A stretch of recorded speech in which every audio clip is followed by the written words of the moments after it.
শব্দের অর্থই হলো বিস্তৃত হওয়া, ছড়িয়ে ছিটিয়ে যাওয়া, বিস্তার লাভ করা।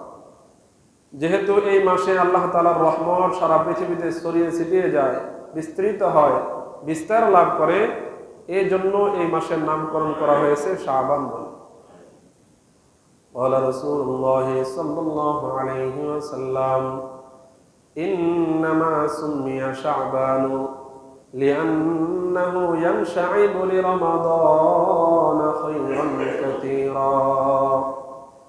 পয়গম্বর আরবি সাল্লাল্লাহু আলাইহি ওয়াসাল্লাম বলেন, নিশ্চয়ই এই শাবান মাসকে শাবান মাস বলে এই জন্য নামকরণ করা হয়েছে, কেননা এই শাবান মাসেই ইয়ানশাইবু লিরমাদান খায়রান কাসীরা, শাবান মাস রমজান আসার আগে সারা পৃথিবীতে আল্লাহ তাআলার রহমতকে বিস্তার করে দেন। সুবহানাল্লাহ। রমজান আসার আগে এই শাবান মাস সারা পৃথিবীতে আল্লাহ তাআলার রহমত বরকতকে বিস্তৃত করে দেন। সুবহানাল্লাহ। ওয়া ইন্নামা সুম্মিয়া রমাদান লিআন্নাহু ইয়ারমিদুজ যুনুব।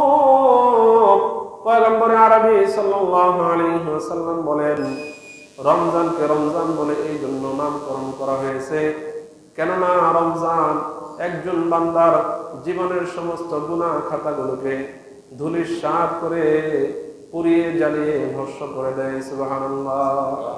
রমজান শব্দটি রমজান শব্দ থেকে, যার অর্থ হলো জ্বালিয়ে দেওয়া, পুড়িয়ে দেওয়া, ভস্ম করে দেওয়া। আল্লাহ নবী বলেন, এই জন্যই রমজানকে রমজান বা রমজান বলে নামকরণ করা হয়েছে, কারণ রমজান একজন বান্দার সমস্ত গুনাহ খাতাকে জ্বালিয়ে পুড়িয়ে নিঃশেষ করে দেয়। সুবহানাল্লাহ। মুসলমান ভাইরা আমার, হযরত আব্দুল কাদের জিলানী রাহমাতুল্লাহি আলাইহি শাবান মাসের ব্যাখ্যা আলোচনা করতে গিয়ে উনি বলেন, শাবান শব্দটি লিখতে গেলে 5টা অক্ষর লাগে। কয়টা অক্ষর? 5টা। শিন, আইন, বা, আলিফ, নুন, 5টা অক্ষর দিয়ে শাবান শব্দটি লিখতে হয়। আব্দুল কাদের জিলানী রাহমাতুল্লাহি আলাইহি বলেন, এই 5টা শব্দ, 5টা অক্ষর, প্রতিটা অক্ষর এক একটা সম্মানিত বস্তুর দিকে ইঙ্গিত করে থাকে। শাবান শব্দের শিন দ্বারা বোঝায় শরফ অর্থাৎ সম্মান, আইন দ্বারা বোঝানো হয় উলু অর্থাৎ সমৃদ্ধি, বা দ্বারা বোঝানো হয় বীর অর্থাৎ নেকি, আলিফ দ্বারা বোঝানো হয় উলফত অর্থাৎ ভালোবাসা, নুন দ্বারা বোঝানো হয় নূর অর্থাৎ আলো।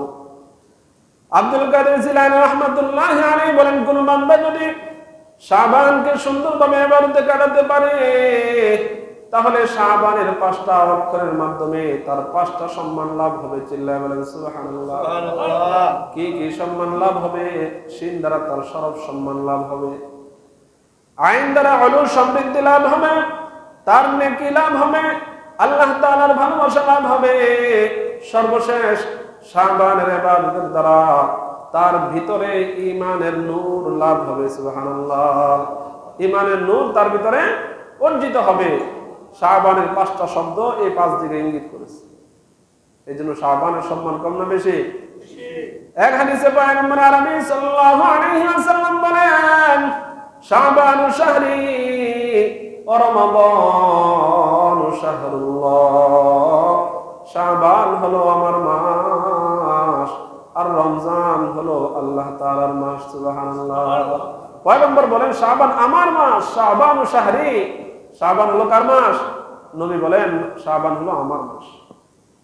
আপনারা জানেন, যে জিনিসের নিসবত যত উঁচু মানের ব্যক্তিত্বের সাথে লাগে, ওই জিনিসটার সম্মান তত বেশি পাই যায়। কথা ঠিক না? জিনিসটা ছোট হতে পারে, কিন্তু এটার নিসবত যদি হয় বড় বস্তুর সাথে, সম্মানিত বস্তুর সাথে, ওটার সম্মানও কি অনেক বেশি বেড়ে যায়। সারা পৃথিবীতে অনেক মসজিদ আছে, কিন্তু মসজিদে নববীর সম্মান ভিন্ন। কারণ মসজিদে নববীর সম্মান, মসজিদে নববীর সম্পর্ক কার সাথে? নবীর সাথে। যেহেতু এই মসজিদের নির্মাতা আমার আপনার পয়গম্বর, মসজিদটাকে মসজিদে নববী বলা হয়। মসজিদে নববী হওয়ার কারণে, নবীর সাথে মসজিদের সম্পর্ক হওয়ার কারণে এই মসজিদের সম্মান অন্যান্য মসজিদের সাথে বেড়ে গেছে। কথা ঠিক না ঠিক? এই জন্য হাদিসের কিতাবের মধ্যে আসছে, কোন ব্যক্তি যদি এই মসজিদে নববীতে 1 রাকাত নামাজ পড়ে তাহলে 1000 রাকাতের সমপরিমাণ, মতান্তরে 50,000 রাকাতের সমপরিমাণ সওয়াব তার আমলনামায় লিখে দেওয়া হয়। সুবহানাল্লাহ। তাহলে এই মসজিদের সম্মান বাড়ছে না কমছে? মুসলমান ভাইরা রে আমার, মদিনাতুর রাসূল সাল্লাল্লাহু আলাইহি ওয়াসাল্লাম, সারা পৃথিবীতে অনেক শহর আছে, অনেক বিভিন্ন ধরনের অঞ্চল আছে, কিন্তু মদিনাতুর রাসূলের মতো হবে না, মদিনায়ে তাইয়্যিবার মতো হবে না। কারণ মদিনার সম্পর্ক বিশ্বনবী প্যারা নবী হযরতে মুহাম্মদ রাসূলুল্লাহর সাথে, কারণ ঠিক না ঠিক নবীর সাথে হওয়ার কারণে এই শহরের সম্মানও অন্যান্য শহরের চাইতে অনেক গুণে বেড়ে গেছে। হযরত যায়েদ ইবনে হারেসা রাদিয়াল্লাহু তাআলা আনহু, উনিও একজন দাসী, উনি একজন দাস, নবী করিম সাল্লাল্লাহু আলাইহি ওয়াসাল্লামের একজন দাস ছিলেন, কিন্তু উনি আর পৃথিবীর অন্যান্য দাস সম্মান কি সমান? নবী করিম সাল্লাল্লাহু আলাইহি ওয়াসাল্লামের দাস হওয়ার কারণে তার সম্মান পৃথিবীর বড় বড় প্রেসিডেন্টদের চাইতেও অনেক বেশি। কথা ঠিক না?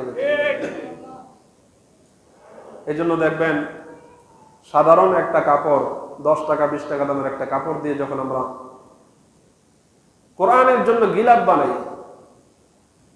10 টাকা 20 টাকার কাপড় কোরআনের জন্য যখন কি বানাই, গিলাফ বানাই, এমনিতে দেখবেন 500 টাকা 1000 টাকা দামের যে কাপড়গুলো আছে, 1000 টাকা গজ, 500 টাকা গজ, এই কাপড়ের সাথেও যদি কারো পা লাগে অথবা নিচে পড়ে যায়, আজ পর্যন্ত কেউ দেখছেন চুমা খাইতে?